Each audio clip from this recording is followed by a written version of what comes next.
Commander Seraphine Vale stopped counting the dead ships at 47.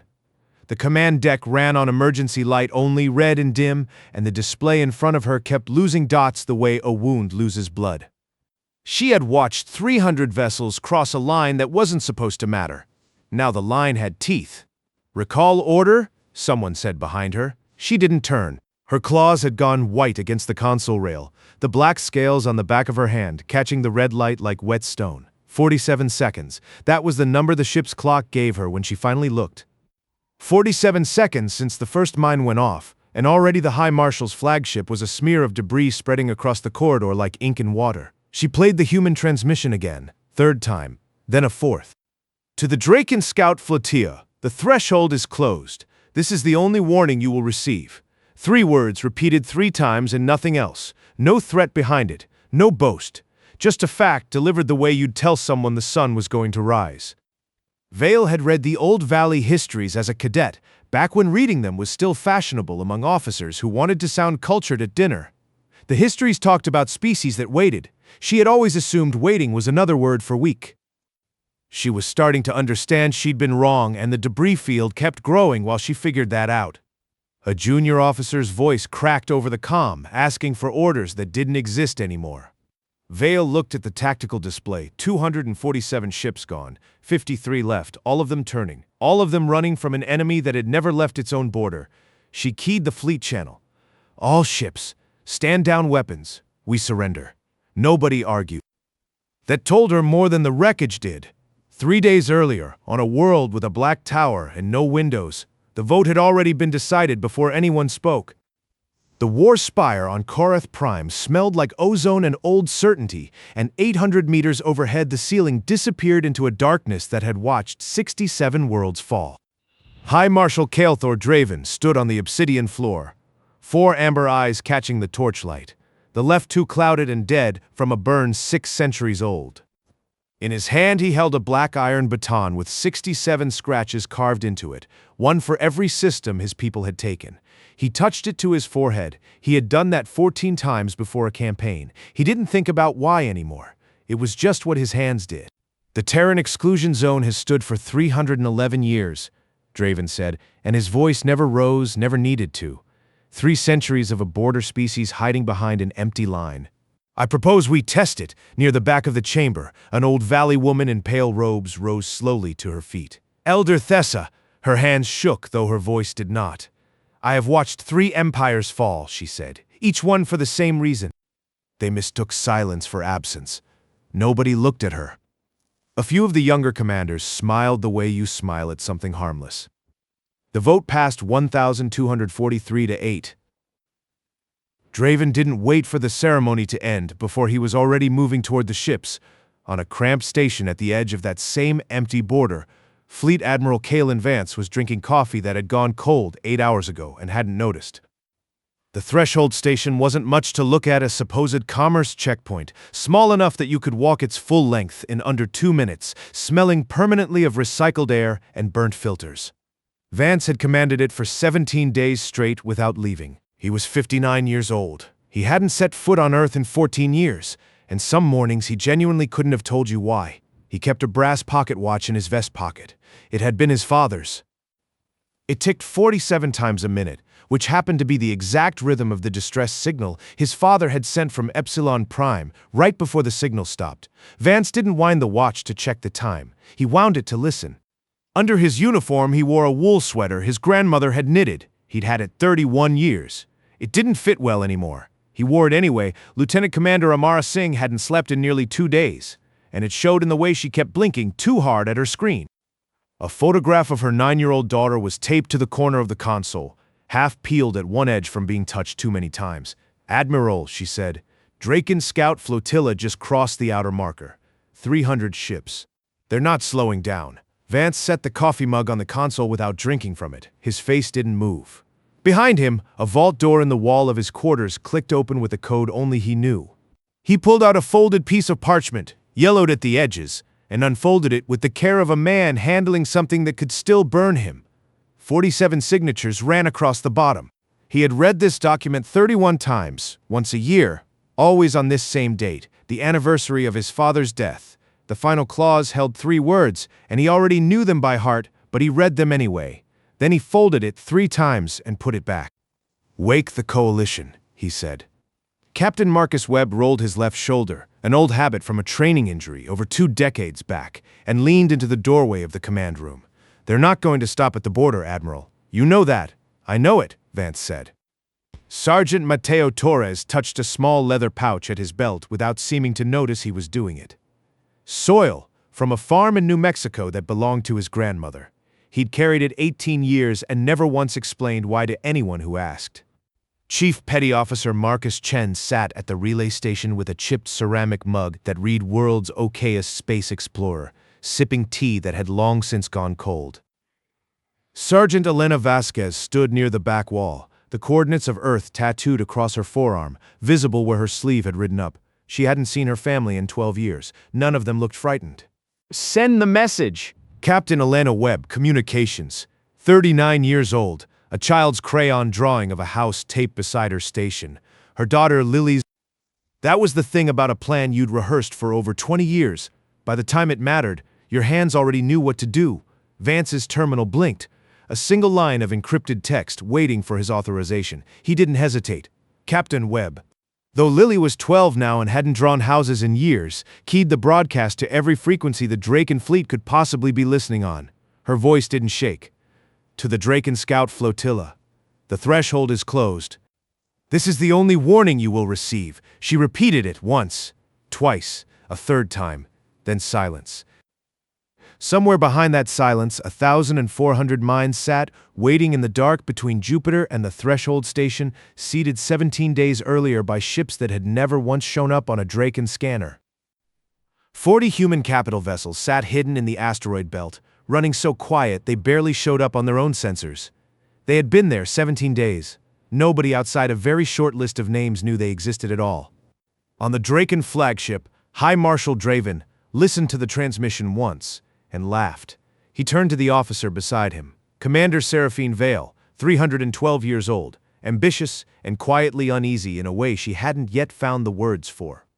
"They talk like they have power," Draven said. "They have 193 ships in total. We have 300 in this flotilla alone, and the rest of the Dominion fleet is 14 hours behind us." He set the baton against the arm of his chair. "Maintain course." Vale nodded. She gave the order. But something in her chest had gone tight, and she couldn't name why. She had read the Valley histories once as a cadet. She had never actually heard a species speak the way that woman on the recording had spoken. No anger in it. Precision charges, calibrated over 17 days, forced 300 ships into a channel barely wide enough to hold them, the Meridian Corridor, 30,000 kilometers of narrow dark space with no way out but forward. No fear. Just a fact stated once, the way you'd warn a child away from a stove. She should have listened harder to what that meant. The Draken flotilla crossed the boundary at a fraction of light speed, and the mines woke up. They didn't fire to kill, they fired to bend. And forward was exactly where the coalition was waiting. Vale felt the first hit through the deck, plating before the alarms even caught up. "Command link is down," someone shouted.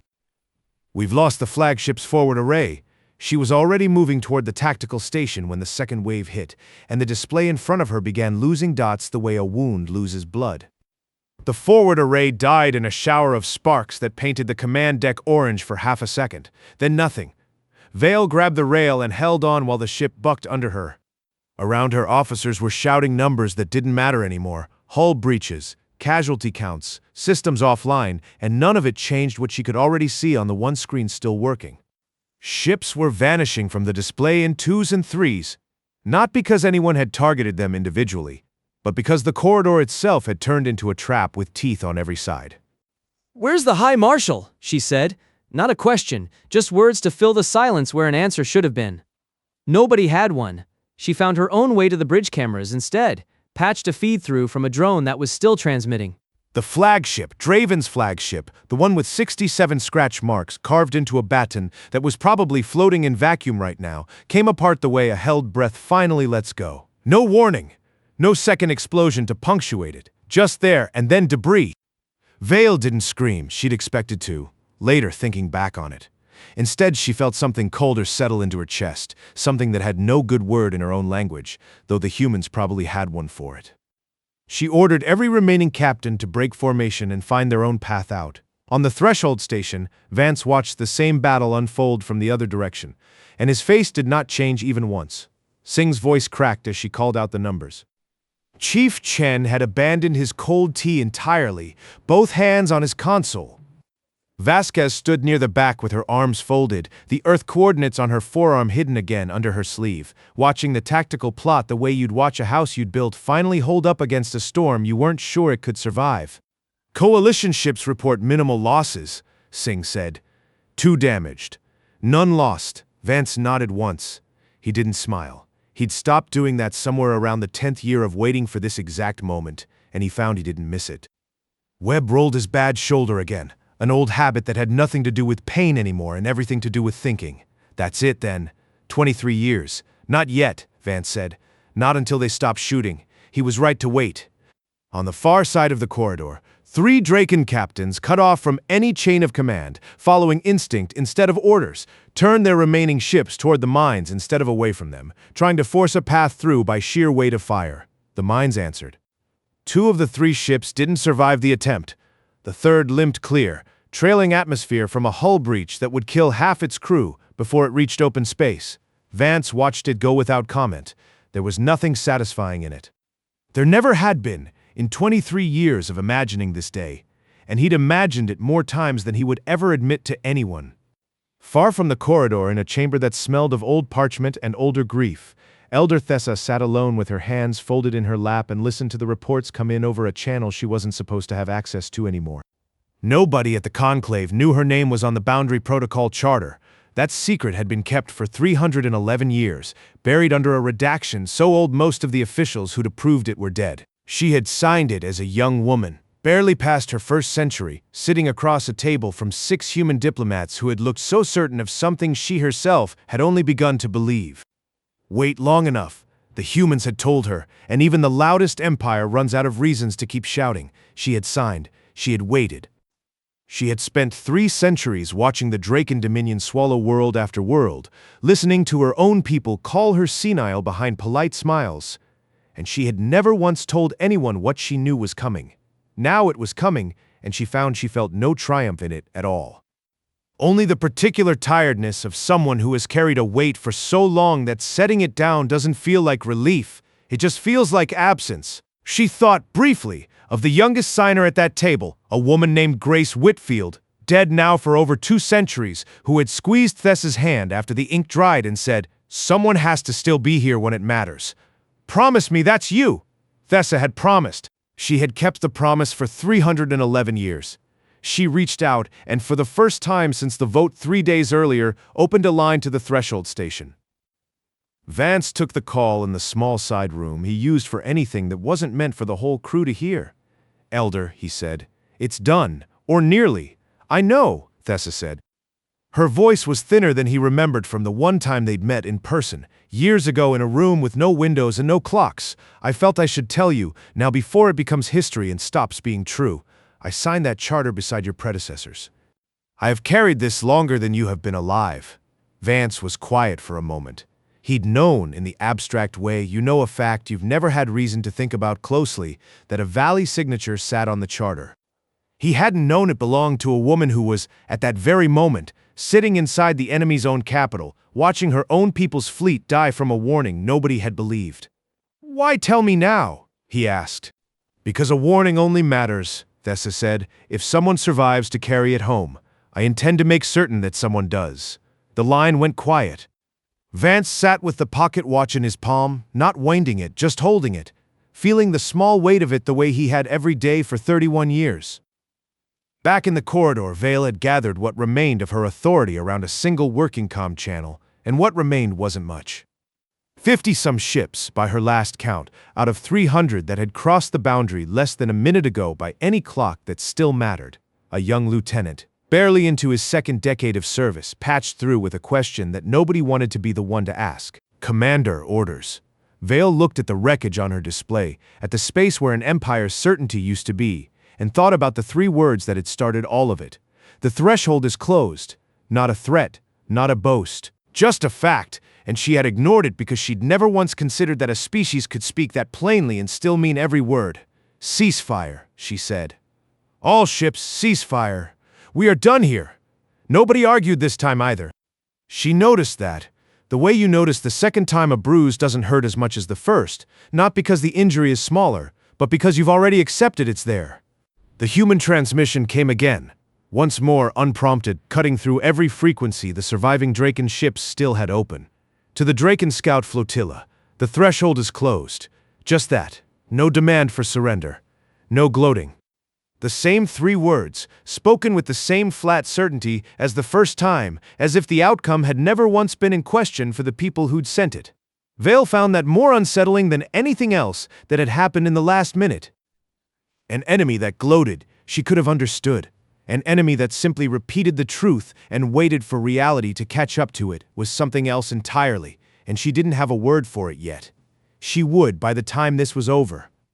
She suspected everyone in the Dominion would. Vale's second-in-command found her still standing at the dead console, and what he said next cracked something open in her that the battle itself hadn't managed. "Commander, we have a transmission, not from the humans." He hesitated. "It's Draven. He's alive." Vale turned so fast she nearly lost her footing on the debris-slicked deck.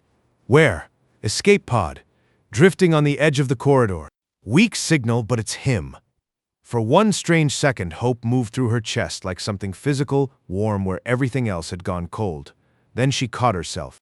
Draven alive meant Draven in command again, and Draven in command meant this wasn't over, and she found to her own quiet horror that some part of her didn't want it to start again. She patched the signal through anyway. Duty didn't care what she wanted. The voice that came back wasn't the one she remembered from the war spire, clipped and unhurried and certain of everything. This voice was raw, half-static, breathing wrong.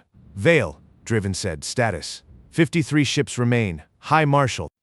"I ordered a ceasefire." A long pause. She could hear him breathing through it, ragged, the sound of a man who had watched his own certainty burn in front of him and hadn't yet found a way to put it back together. "You had no authority to surrender my fleet. I had the authority of being the only officer left who could still give an order that anyone would follow," Vale said. It came out flatter than she meant it to. Flatter, she realized, like the humans on that recording. The line went quiet, not dead, just quiet, and Vale understood that somewhere out there in a battered pod at the edge of a graveyard. "You may relieve me of command once we are somewhere that command still means something." Draven didn't answer that. A man who had touched a scarred baton to his forehead 14 times before every campaign was sitting with a version of the galaxy he no longer recognized. On the threshold station, Vance received word of Draven's survival with the same stillness he received everything. "He's alive," Singh reported. "Pod's drifting, but stable. Do we retrieve him?" Vance thought about it longer than the question probably deserved. 23 years of planning had never once included a scenario where the architect of the invasion survived to see what his arrogance had cost. It felt in some distant way like an oversight. Not a failure, an omission. "We retrieve him," Vance said. "Every warning needs someone left who remembers being warned." Webb rolled his shoulder, watching the Admiral with something that might have been respect or might have been the particular tiredness of a man who'd spent 2 decades trusting a plan he only half understood. "You could let him drift, sir. Nobody would ask questions. I'd ask them," Vance said. "That's enough." He reached for the pocket watch out of habit, then stopped himself. He didn't need to hear the ticking right now. For the first time in 14 years, the sound in his chest didn't feel like something missing. It felt strangely like something arriving. The retrieval took the better part of an hour, and by the time a small human shuttle brought the escape pod alongside the threshold station, word had already reached Elder Thessa through the same back channel she'd used to call Vance. She asked to be present. Vance didn't understand why until he saw her walk into the docking bay, pale robes catching the low light, moving with the careful patience of someone who had waited 311 years for a conversation she'd never been sure she'd live to have. The pod hatch opened. Draven emerged slowly, one clawed hand braced against the frame, his black scales scorched pale along one side, both clouded eyes and the 2 good ones all fixed on the small crowd waiting for him. He looked, for the first time in 600 years by every account Vance had read, genuinely uncertain of what he was looking at. Then he saw Thessa, and something in his face changed. "You," he said. "You were at the vote. You warned us." "I did," Thessa said. Nobody believed a word of it. "I know," she said. "I signed a promise a very long time ago, High Marshal, that I would still be standing here if it ever came true. I kept that promise. I take no pleasure in it." Draven looked past her, toward Vance, toward the small station that had somehow undone an empire 7,000 years his people's elder. His mouth opened, and for a long moment nothing came out at all, the first time Vale would later note in her official report that anyone had a record of the High Marshal being at a genuine loss for words. Word of the surrender reached the Galactic Conclave within hours, and reached the wider galaxy within a day, and by the time it reached the farthest colonies of species who had never once thought about humanity beyond the occasional joke about their small fleet. 47 seconds, he finally said, more to himself than to anyone in the room. That was all it took. Nobody corrected him. Nobody needed to. The story had already stopped being about ships and started being about something else entirely. Vale sat alone in the officers' quarters aboard the ship that would carry the survivors home, listening to the human transmission one more time. She'd lost count somewhere past a dozen listens. Each time she noticed something she hadn't the time before, the calm in the woman's voice, the total absence of anything like a threat, the way the words landed exactly the same the third time as the first. A knock at her door. A young ensign, barely out of training, holding a data slate with hands that hadn't quite stopped shaking. "Commander! Command wants your report before we reach Kareth Prime." Vale looked at the slate for a long moment without taking it. "Tell them I'll deliver it in person," she said. Some things need to be said to a room, not written on a page. The ensign hesitated. "Is it true, Commander, what they're saying, that the humans had been ready for 300 years? Longer," Vale said. "Long enough that most of the people who signed whatever promise started this are already dead, and they still kept it." She turned back to the window, to the black between the stars where the Meridian Corridor had swallowed 247 of her people in less time than it takes to boil water. "We spent 7,000 years believing that patience was the same thing as fear. We were never more wrong about anything." The ensign left without another word. Vale sat with the silence a while longer and found to her own surprise that it no longer felt empty. It felt like something else was living in it now. Something she suspected the humans had a very simple word for, and she intended to learn it before she ever set foot on Kareth Prime again. The conclave chamber measured 80 meters across. Its walls still hung with the banners of 67 conquered worlds, and Vale had never once been asked to speak in it before today. She stood at the center in her cleaned but unrepaired uniform, and before she said anything at all, she set a small recorder on the floor in front of her and pressed play. "To the Draken Scout Flotilla, the threshold is closed. This is the only warning you will receive. The chamber built to hold the roar of 1,000 voices when completely silent." Vale let the silence sit there a moment. Then she picked the recorder back up. 3 words, she said, repeated 3 times, then nothing. "No fleet at our border in 3 centuries. No demands, no threats. They simply told us the truth once and waited to see if we were capable of believing it." She looked out at the rows of delegates, at faces that had spent 7,000 years assuming size was the only measure that mattered. We were not capable. That is the whole of what happened. An older delegate near the front rose halfway from his seat. "Commander, surely the Dominion's fleet remains." "The Dominion's fleet remains exactly as large as it was 3 days ago," Vale said. "It simply no longer matters the way we thought it did." She let that land before she continued. "We did not lose because we were weak. We lost because for 311 years, a species we called a border species did nothing but wait, and we mistook the waiting for proof they had nothing worth waiting for." No one interrupted her again. Draven watched the broadcast of her speech from a small room aboard the ship, carrying him home alone except for the black iron baton resting across his knees. He had not touched it to his forehead since the docking bay. He wasn't sure anymore what the gesture would even mean. He turned the baton over once in his hands, counting the 67 scratches out of old habit, and found that for the first time in 600 years, they didn't feel like a record of anything he was proud of. They felt like a list of debts nobody had ever asked him to pay. He set it down on the seat beside him and did not pick it up again. On the threshold station, Vance received the recording of Vale's speech through the same relay that had carried a 3-word warning 3 days earlier, and he watched it once, standing in the small side room he used for anything the whole crew didn't need to hear. When it finished, he didn't say anything to the empty room. He simply reached into his vest and pulled out the pocket watch, and this time he did wind it, and this time he did listen. 47 ticks, unhurried. exactly the rhythm his father's voice had carried in the last transmission anyone had ever heard from him.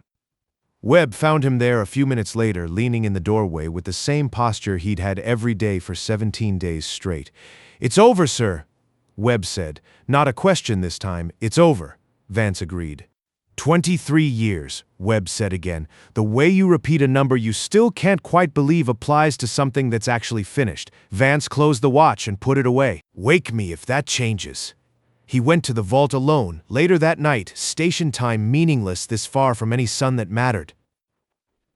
The Boundary Protocol charter came out the same way it always had, folded 3 times. Yellowed at every crease, 47 names running across the bottom in ink that had faded but never quite disappeared. He unfolded it slowly. He read the final clause, the 3 words that had waited 311 years to matter. The same 3 words a communications officer, with a crayon drawing taped to her console, had spoken into the dark 3 days ago. "The threshold is closed." He didn't read it aloud. He didn't need to. He had read it 31 times before this. Once for every year he'd carried it. And this was the 32nd, the first time he had ever read it after it had actually been true. Somewhere beneath the parchment, faint and easy to miss unless you already knew to look, was a second line of handwriting, smaller than the rest. He had never paid it much attention before. Tonight he did. Someone has to still be here when it matters. He thought of an old valley woman standing in a docking bay, 311 years of patience folded into the same careful stillness she'd probably had the day she signed her name beneath that line. He thought of his father's watch, ticking in his pocket at exactly the pace of a distress call that had never been answered in time, and understood, for the first time, that the watch had never been about grief at all. It had been about rhythm. About teaching himself, tick by tick, every day for 31 years, exactly how patient a person could learn to become if they had a good enough reason. He folded the charter 3 times. He placed it back in the vault. He did not open it again that night. The story reached the wider galaxy the way water reaches low ground, slowly at first, then everywhere at once. 400 species petitioned for observer status within the Coalition of the Quiet before the month was out. The vote to challenge the Terran exclusion zone was never brought before the conclave again. Not once, not by anyone. Elder Thessa returned to a small quiet room she kept near the edge of the valley quarter, and for the first time in 3 centuries, she slept without setting an alarm to wake her for a threat that might never come. Vale kept the recorder. She never explained why to anyone who asked, and eventually, people stopped asking. On the threshold station, 17 days became 18, and then simply became ordinary days again, uncounted. Singh's photograph stayed taped to her console. Chen got a new mug identical to the old one, because the old one had finally cracked clean through. Torres still touched the leather pouch at his belt without noticing he was doing it, and still never explained why, though now, occasionally, he smiled when he did. Vance kept the watch in his vest pocket, and he did not stop winding it. Some habits he had decided were worth keeping even after the reason for them had finally, quietly, come to rest. He stood at the station's small viewport one last time before the next rotation began, looking out at a stretch of empty dark that had held a war and a warning and a promise, older than his own life, and found it looked exactly the way it always had. Quiet, patient. Waiting for nothing at all, because there was nothing left to wait for. He wound the watch once more and let it tick.